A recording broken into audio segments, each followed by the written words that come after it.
Hello students, मैंने आपको जो टॉपिक भेजा था डाइफ्रैक्शन ग्रेटिंग का, उसके ऊपर हम ये वीडियो बना रहे हैं। डाइफ्रैक्शन ग्रेटिंग क्या होती है? डाइफ्रैक्शन ग्रेटिंग एक तरह का अरेंजमेंट होता है जिसमें हम बहुत सारी नैरो इक्विडिस्टेंट पैरेलल स्लिट्स लेते हैं। ठीक है, इट इज़ ए कॉम्बिनेशन कह लो, इट इज़ एन अरेंजमेंट कह लो, जो भी आप कह लें। सो बेसिकली डाइफ्रैक्शन ग्रेटिंग क्या है? It is a combination or an arrangement of a large number of very narrow equidistant and parallel slits।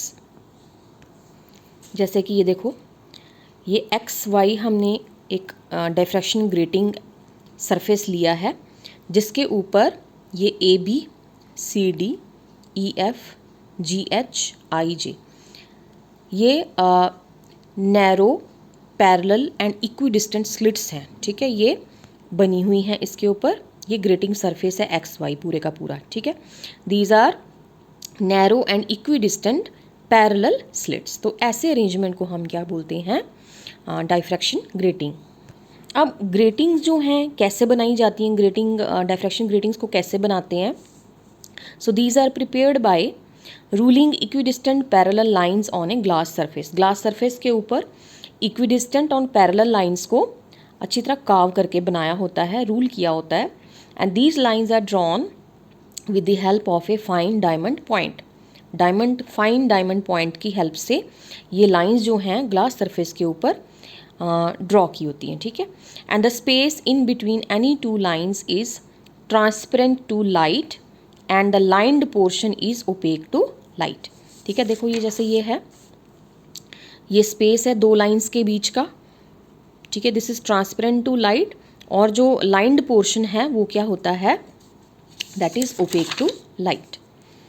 Now such surfaces act as transmission gratings. जब हम कोई ग्लास सरफेस के ऊपर lines draw करते हैं, rule करते हैं with the help of diamond point, तो क्या होता है? वो जो ग्रेटिंग सरफेस बनता है वो कहलाता है ट्रांसमिशन ग्रेटिंग। क्यों? क्योंकि जो दो लाइंस के बीच का स्पेस होता है that is transparent to light. क्योंकि ग्लास सरफेस है ना, ग्लास सरफेस के ऊपर ड्रॉ किया है उनको, तो इस वजह से दो लाइंस के बीच का जो स्पेस होता है वो ट्रांसपेरेंट होता है। ठीक है, सो ऐसी ग्रेटिंग को या ऐसे सरफेसेस को हम कहते हैं transmission gratings. On the other hand, अगर हम एक ऐसा मिरर ले लें जिसकी एक साइड पे हमने उसको एक सरफेस उसका सिल्वर्ड होता है। आपको पता है मिरर क्या होता है? मिरर की एक साइड जो है वो उसके ऊपर कोटिंग की होती है। सपोज हम सिल्वर्ड कोटिंग की होती है उसको, सपोज वो ले लें, हम ऐसा मिरर ले लें जिसका एक सरफेस के ऊपर सिल्वर की कोटिंग की हुई है। तो क्या होगा अगर उसके ऊपर लाइंस ड्रॉ की जाएं? तब क्या होगा? जो दो लाइंस के बीच का पोर्शन है वहाँ से लाइट क्या होती है? रिफ्लेक्ट हो जाती है। ठीक है, तभी लिखा हो यहाँ पे, then the light is reflected from the portion of the mirror in between any two lines. ठीक है, उस टाइम पे ट्रांसमिट नहीं होगी लाइट उस स्पेस में से which is between any two lines. क्या होगा? लाइट रिफ्लेक्ट हो जाएगी। And such surfaces act as reflection gratings. ऐसे ग्रेटिंग्स को हम क्या बोलते हैं? Reflection gratings. तो डाइफ्रैक्शन ग्रेटिंग्स जो है वो दो टाइप की हो गई। First one is transmission grating and दूसरी हो गई ग्रेटिंग जो है वो दो तरह की होती हैं, transmission grating and reflection grating. Now कितनी लाइंस ड्रॉ करते हैं हम एक ग्रेटिंग के ऊपर? The number of lines on a grating is of the order of 15,000 पर इंच। मतलब एक इंच में 15,000 लाइंस जो हैं वो ड्रॉ की होती हैं। सोचो कितनी फाइन लाइंस होंगी वो, है ना। So generally there are 15,000 lines per inch on a grating. Now here we are going to study the theory of a plane transmission grating. हम ट्रांसमिशन ग्रेटिंग को स्टडी करेंगे यहाँ पे। Let X Y be the grating surface and M N be the screen. ये है X Y, this is grating surface. इसके ऊपर lines draw की हुई हैं, स्लिट्स बनाई हुई हैं, और ये एम एन क्या है? स्क्रीन है। L is a lens here. Then let small a be the width of each slit and b be the width of opaque portion between two slits. ठीक है, ये देखो ए और बी, ए बी क्या है, एक स्लिट है, इसकी विड्थ कितनी है ए, और बी सी ओपेक पोर्शन है, ठीक है, इसकी विड्थ कितनी है बी, तो ए सी की विड्थ कितनी होगी ए प्लस बी। इसको हम पूरे ए से लेके सी तक जो ये पोर्शन बनता है यहाँ पे, इसको हम बोलते हैं ग्रेटिंग एलिमेंट और ग्रेटिंग कांस्टेंट। तो इसकी विड्थ होती है ए सी की ए प्लस बी, तभी यहाँ पे लिखा हुआ है then a plus b is called the grating element or grating constant. Now let us consider that a plane wavefront is incident normally on this grating surface. यहाँ से ये plane wavefront आ रहा है, यहाँ से देखो ये plane wavefront आ रहा है, it is incident normally on this grating surface. Now what happens? All the secondary waves traveling in the same direction as that of incident light are brought to focus by the lens L at point O. अगर यहाँ पे lens हमने लगाया है, suppose ये सीधा है lens और सारी जो सेकेंडरी वेवलेट्स आ रही हैं वो उसी डायरेक्शन में, इंसिडेंट रे की डायरेक्शन में चलती हैं, तो ये कहाँ जाके सुपरपोज करती हैं ओ पॉइंट के ऊपर, ठीक है। Now with the help of, they are brought to focus at point O with the help of this lens L. All these waves which are reaching at O are in phase. क्यों? ये सभी जो waves O point पे पहुंच रही हैं सीधी चल के, वो phase में होती हैं, because there is no path difference, no phase difference, equal distance travel कर रही हैं, they are in phase with each other and thus they reinforce. reinforce मतलब constructive interference होती है उनकी, producing a central bright maximum, ठीक है। कहने का मतलब ये है कि जब ये रेज सारी सीधी आ रही हैं, यहाँ लेंस हमने सीधा लगाया हुआ है, लेंस के थ्रू कहाँ जाके फोकस हो रही हैं पॉइंट ओ के ऊपर, और सभी की सभी रेज जो हैं ये यहाँ, ये तो हम पी पॉइंट बाद में ले रहे हैं ना, हम पहले कह रहे हैं कि जब ये लेंस सीधा है और यहाँ से रेज आ रही हैं सेकेंडरी वेवलेट्स, तो वो लेंस के थ्रू फोकस होके ओ पॉइंट पे मीट करती हैं। अब मीट कैसे करती हैं? कंस्ट्रक्टिवली। क्यों? Because they are all in phase, because there is no path difference between them, same equidistant हैं पॉइंट ओ से सारी की सारी, तो सेम डिस्टेंस कवर करिए, कोई पास डिफरेंस नहीं होगा, तो यहाँ पे सारी जो रेज मिलेंगी वो कंस्ट्रक्टिवली इंटरफेयर करेंगी और हमें सेंट्रल मैक्सिमम मिलेगा ये, ठीक है। नाउ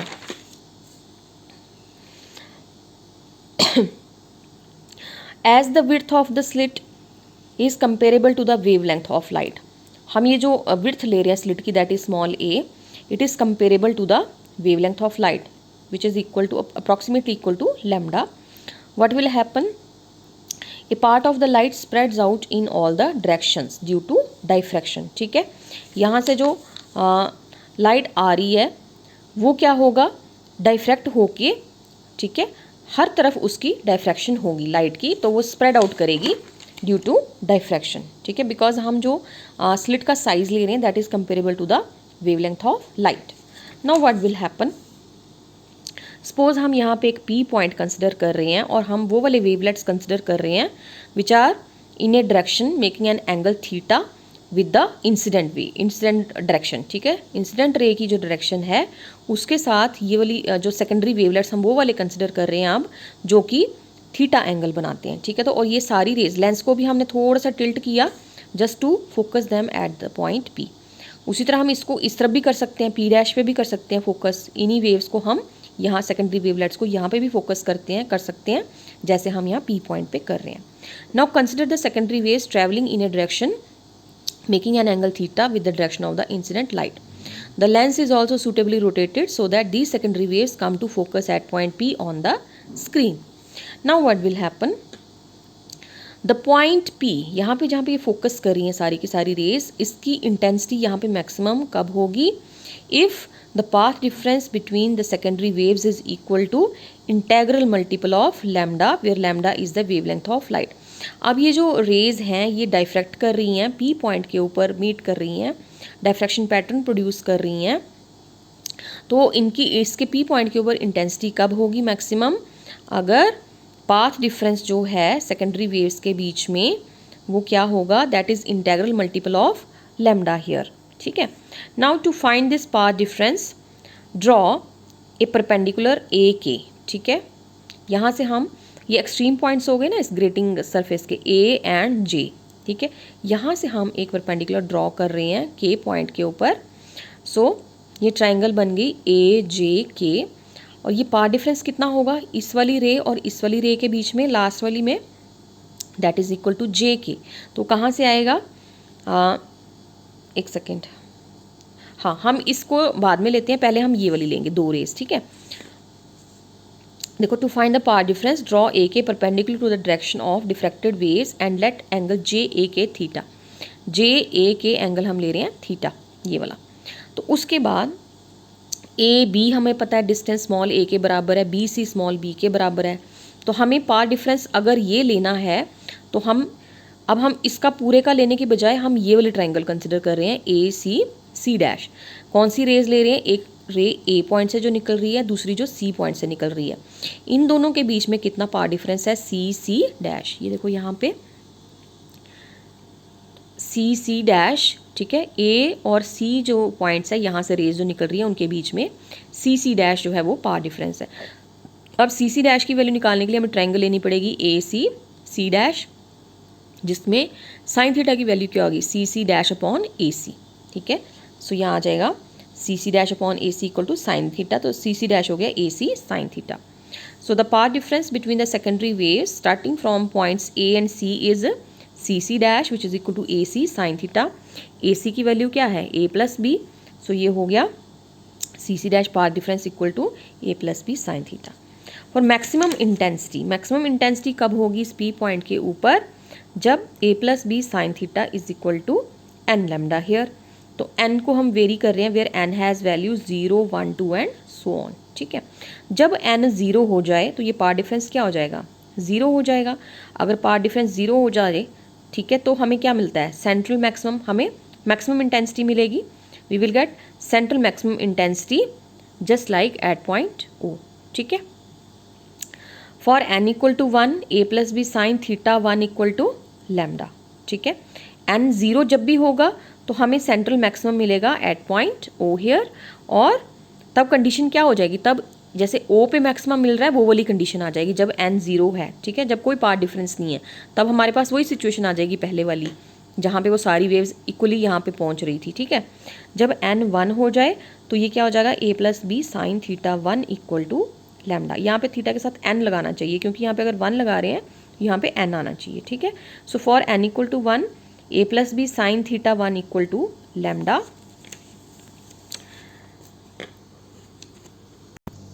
अब ये A plus B sine theta 1 equal to lambda का मतलब क्या है, ये हमें किसकी कंडीशन बता रहा है, it gives the condition for the first order principal maximum intensity at point on either side of O, ठीक है। ये हमें बता रहा है यहाँ पे maximum principal maximum, first order principal maximum इधर भी और इधर भी, उसकी पोजीशन बता रहा है, ठीक है, फॉर एन इक्वल टू 1। उसी तरह when N equal to 2 A plus B sine theta 2 equal to 2 lambda. तो this gives the condition for the second order principal maximum, मतलब ये हो गया फर्स्ट ऑर्डर प्रिंसिपल मैक्सिमम इधर भी और इधर भी।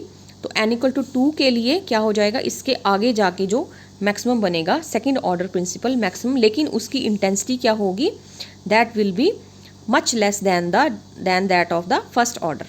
नाउ इक्वेशन 1 ये जो हमने लिखी है, it gives the condition for nth order principal maximum, ठीक है। एन को वैल्यू देते जाओ, हमें first order, second order, third order etcetera principal maximas हमें मिलते जाएंगे आफ्टर सेंट्रल मैक्सिमम, ठीक है।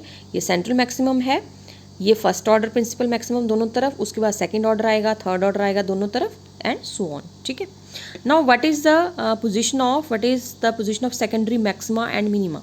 ये देखो इसके बीच में सेंट्रल मैक्सिमम और प्रिंसिपल मैक्सिमम इधर, ये वाला सेंट्रल मैक्सिमम प्रिंसिपल मैक्सिमम इधर, इनके बीच में सेकेंडरी ये बन रहे हैं मैक्सिमाज एंड मिनिमाज बन रहे हैं, ऊपर भी और नीचे भी। इनकी क्या पोजीशन होगी, अब कैसे बनते हैं। Now the angle of diffraction theta n हम ले रहे हैं, एंगल ऑफ डाइफ्रैक्शन क्या ले रहे हैं, थीटा, जनरलाइज करके थीटा एन ले रहे हैं corresponding to the nth order principal maximum. तो nth ऑर्डर प्रिंसिपल मैक्सिमम के लिए कंडीशन क्या है, ये मैंने बताया आपको, A plus B sine theta N is equal to N lambda, जो हमारी इक्वेशन 1 आई थी, ठीक है। सो हम इसको लिख रहे हैं A plus B sine theta N is equal to N lambda. Now suppose ये जो एंगल ऑफ डाइफ्रैक्शन है इसको हम इंक्रीज करते हैं by an amount d theta, that is theta n plus d theta. अगर इसको हम इंक्रीज़ करते हैं तो अगर हम एंगल इंक्रीज़ कर रहे हैं तो पाथ डिफरेंस क्या होगा between the secondary waves from the points A and C, ये वाले ए एंड सी के बीच में पाथ डिफरेंस भी क्या हो जाएगा, that will increase by lambda by n, where n is the total number of lines on the grating surface. ठीक है, then what will be the total path difference between the secondary waves originating from the extreme points A and J of the grating surface. अगर इन दो points के बीच में ए और सी के बीच में पाथ डिफरेंस है लैम्डा बाय एन, तो ये वाले जो दो पॉइंट्स हैं ए और जे, इनके बीच में क्या पाथ डिफरेंस होगा, टोटल नंबर ऑफ स्लिट्स कितनी है एन, ठीक है, टोटल नंबर ऑफ लाइंस कितनी है एन, तो टोटल पाथ डिफरेंस हो जाएगा ए और जे एक्सट्रीम पॉइंट्स के बीच में लैम्डा बाय एन, ठीक है, इनटू एन, मल्टीप्लाई हो जाएगा एन से which is equal to lambda. अब देखो पाथ डिफरेंस हो गया टोटल लैम्डा इन दोनों के बीच में, ए और जे के बीच में। इसका मतलब क्या है कि the whole wave front is divided into two halves here. हम इसको क्या कर सकते हैं, अगर ए और सी के बीच में हम ए और जे के बीच में हमारा पाथ डिफरेंस आ रहा है लैम्डा, टोटल पाथ डिफरेंस कितना आ रहा है मैंने अभी बताया, लैम्डा के बराबर। ठीक है, सो अगर लैम्डा टोटल पाथ डिफरेंस है तो हम इसको दो पार्ट्स में डिवाइड कर सकते हैं। ठीक है, ए और ये ओ के बीच में एक पोर्शन ये हो जाएगा ऊपर वाला और ये नीचे वाला। ठीक है, दोनों का पाथ डिफरेंस कितना हो जाएगा, ऊपर वाले का भी लैम्डा बाय 2, नीचे वाले का भी लैम्डा बाय 2। जब लैम्डा बाय 2 आपका पाथ डिफरेंस हो रहा है तो क्या मतलब होता है इसका मतलब होता है कौन सी यहाँ पे डाइफ्रैक्शन कौन सी हो रही है, मिनिमा मिलेगा हमें। ठीक है, लैम्डा बाय 2 मतलब डाइफ्रैक्शन के लिए मिनिमा के लिए एक सेकेंड, हाँ, हमें यहाँ पे क्या मिलेगा, these all the secondary waves they will cancel each other's effect, they will interfere destructively here, तो क्या होगा, therefore it gives us the condition for first order minimum। ठीक है, हमने जैसे पहले पीछे भी पढ़ा था ये चीज़। ठीक है, उसी तरह इसको जनरलाइज करने के लिए देखो मैं आपको समझाने के लिए यहाँ लिखा हुआ है, अगर हम ले रहे हैं path difference lambda by n, ठीक है, तो हमारा टोटल पाथ डिफरेंस बन रहा है लैम्डा। ठीक है, तो wave front is divided into two halves. अगर हम ले रहे हैं, अगर हम आगे लें path difference 2 lambda by n, तो 2 लैम्डा बाई एन लेंगे तो wave front will be divided into 3 halves here, क्योंकि तब हो जाएगा 2 lambda by n into n equal to 2 lambda. ठीक है, ए और जे के बीच में टोटल पाथ डिफरेंस कितना हो जाएगा, फिर यहाँ लैम्डा बाई एन था तो हो जाएगा 2 lambda by n into n equal to 2 lambda. और पूरे का पूरा जो वेव फ्रंट है यहाँ से यहाँ तक अब हमें इसको डिवाइड करने पड़ेगा 3 पार्ट्स में। ठीक है, और उसी तरह अगर हम इसको जनरलाइज करें, अगर हम लें फॉर ए पाथ डिफरेंस, अब एक चीज़ देखने वाली यहाँ पे है, यहाँ पे लैम्डा है, ठीक है, यहाँ पे 1 है तो यहाँ 2 है, हम पाथ डिफरेंस ले रहे हैं 1 इंटू लैम्डा बाई एन, तो कितने वेव फ्रंट्स को कितने पार्ट्स में डिवाइड कर रहे हैं 2।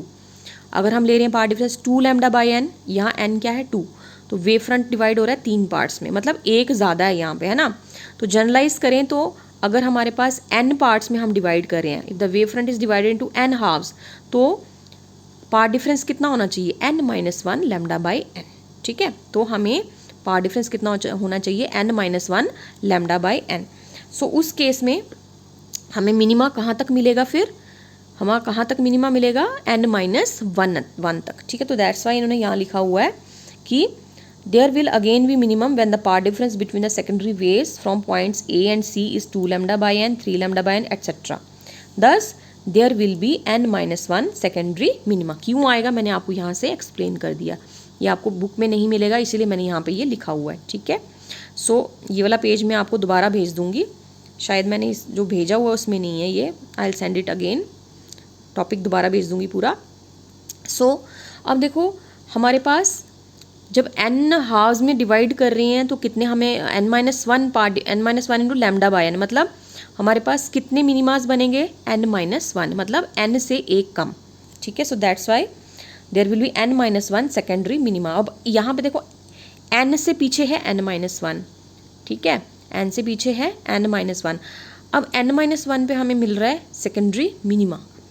n तो आ गया उसका एंड, ठीक है, n से आगे हम जा नहीं सकते, n+1 हम कर नहीं सकते, n से पहले आ गया n-1, जहाँ पे हमें सेकेंडरी मिनिमा मिल रहा है। तो मैक्सिमा कहाँ तक मिलेगा, इससे पहले n-1 से पहले क्या आएगा, इस तरफ एक सेकेंड, n-1, तो उसके बाद हमारा मैक्सिमा कितना आएगा, n-2, ठीक है। तो एक और माइनस करेंगे तो उससे पहले हमें क्या मिलेगा, सेकेंडरी मैक्सिमा। तो सेकेंडरी मैक्सिमा का नंबर क्या हो जाएगा, n-2। सो दैट्स वाई यहाँ लिखा हुआ है there will be n-1 secondary minima and n-2 secondary maxima between any two consecutive principal maxima. ये देखो, ये दो कंसेक्यूटिव प्रिंसिपल मैक्सिमा है, इसकी इंटेंसिटी ज़्यादा है, इसकी इंटेंसिटी थोड़ी कम है। इधर भी ऐसे ही है, first order principal maximum, second order principal maximum, तो इसके बीच में ये आगे सेकेंडरी मैक्सिमास, और ये जो नीचे आगे ए बी सी बताते हैं सेकेंडरी मैक्सिमास, और डी ई एफ हमें क्या बता रहे हैं, दीज आर सेकेंडरी मिनिमास, ठीक है।